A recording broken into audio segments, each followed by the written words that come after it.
I'm Jack Shitama. I'm going to share with you what I have found to be the 3 most important things in life. It may be different for you, but this is my experience. What you won't find on this list is work. Covey famously said, "Nobody at the end of their life wishes they had spent more time at the office." It's not that work is unimportant. The ministry I serve is important to me. But when I do focus on the most important things, it has a positive impact on my work.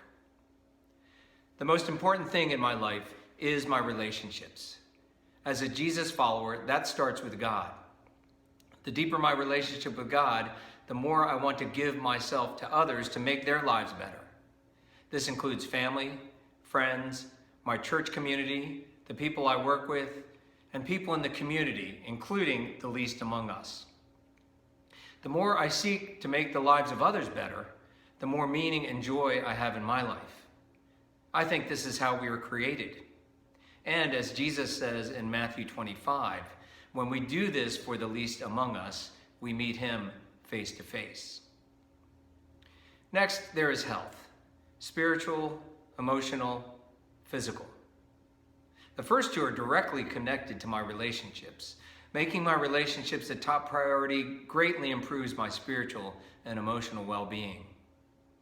My physical health is something I took for granted for most of my life.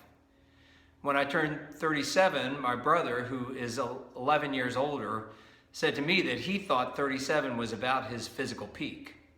After that, you don't heal as quickly and the aches and pains show up without provocation. He was right. There are many things we can do to keep healthy.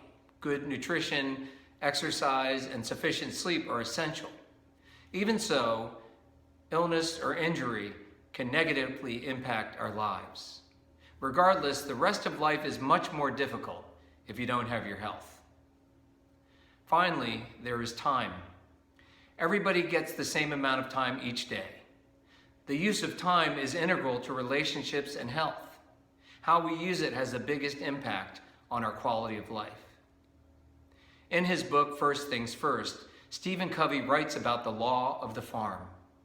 He uses the experience of a farmer as a metaphor for quality of life. The farmer tills, sows, waters, and then waits. There are factors beyond his control that will affect the quality of the harvest, but one thing is certain: if the farmer doesn't invest his time, he won't have a harvest. The farmer can't cram all of these activities into a single week, like a student studying for finals, and expect to have a harvest. He has to invest his time over the course of time.